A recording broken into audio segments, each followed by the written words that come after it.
up, world?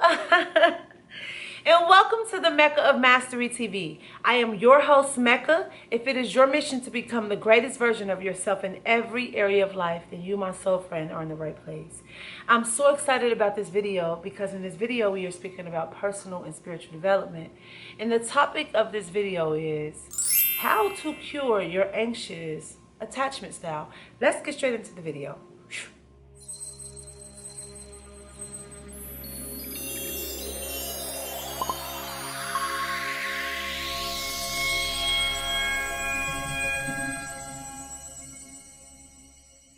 How to cure your anxious attachment style. If you don't know what attachment styles are, I'm gonna let you know. There are three types when it comes to relationships: the secure attachment style, the anxious, and the avoidant, right?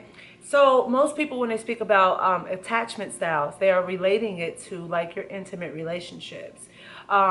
Let me give you an example. Somebody who has a secure attachment style is someone who is secure in who they are, secure in the relationship, who has clear boundaries, who can communicate very effectively, who don't use tactics such as, ghosting or pulling away and things of that nature. An anxious attachment style is someone who is anxious, who always fear that one little slight thing is going to mess up the relationship. Maybe your partner is busy and not answering, and they didn't answer for 3 hours while they're at work, or while usually you talk to them on their lunch and you didn't hear from them. So immediately you think go into a space of getting anxious, like, oh, they don't want to be with me anymore, oh, something is wrong with me, blah blah blah blah blah, right? Then an avoidant attachment style is somebody who avoids connection, avoid somebody getting too close, avoid like wanting to kiss and hold you and cuddle and be real intimate, just being comfortable and vulnerable with their intimacy.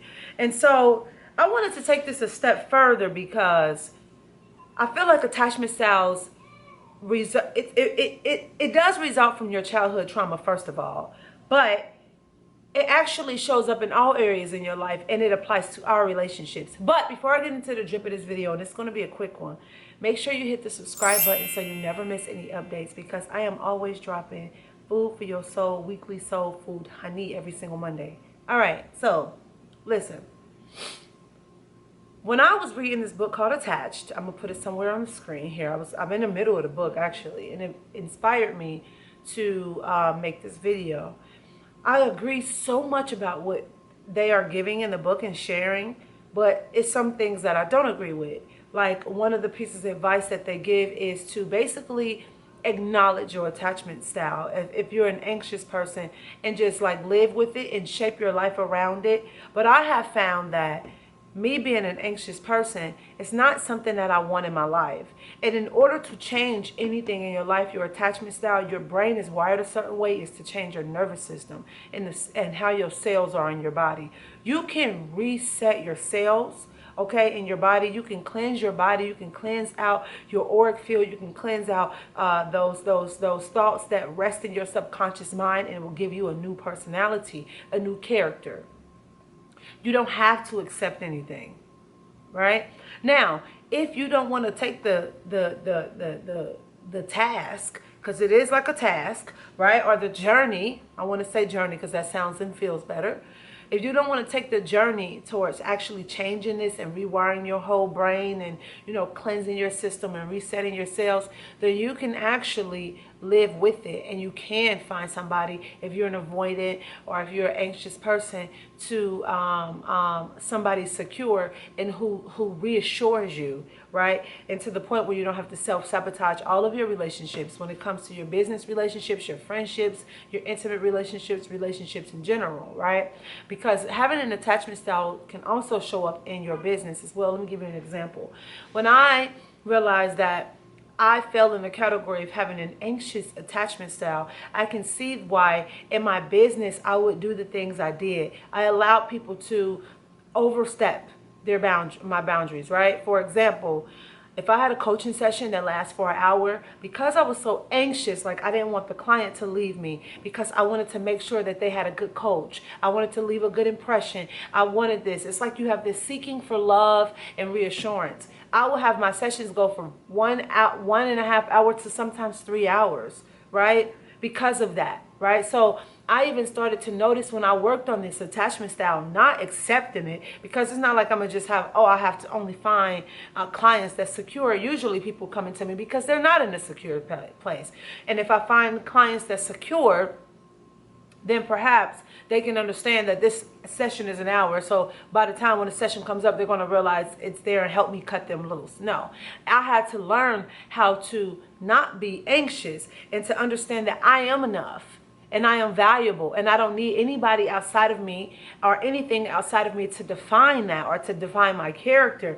And also what helped me cure my anxious attachment style was understanding that this is the main thing. Ooh. You got to understand this. If you get this, then you will get it. As an anxious person, you have to understand that you do not own anybody. You don't own anything. So anything that you are dealing with, any person that's in your life, they're here for an experience. And you can't control somebody or make them stay or make them show up in your life how you want them to by you being not overly nice, right? By you coming out of your truth. Because that's basically what it is. You come out of your truth. You're simply coming out of your truth when you are doing anything that's overboard.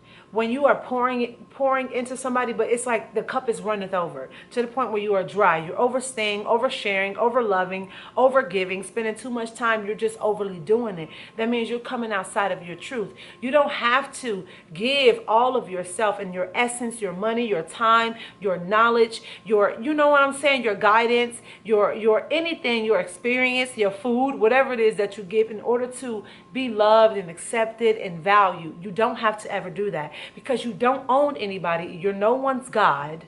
I had to tell this to myself. I am no one's God. Just like I have a God, a creator, whatever we pray to, Allah, the universe that is guiding me and my guidance system, so does everybody else. So I have to back up and leave space for these people, right? For their guidance system to guide them. And I only do what I'm supposed to do. If God have given me gifts and experiences to share with people, and that's like motivation for them, or that's like a signpost along their journey, that is all I need to be. I don't need to be the person that's going to grab their hand or grab them by the wrist and pull them along or take the rope and do all of this. No, I climbed the mountain, okay? The mountain of success, the mountain of spirituality, the mountain in my relationships, right? And guess what? While I'm up here, I throw the map down to show you the route in which I've climbed, and you can learn from that.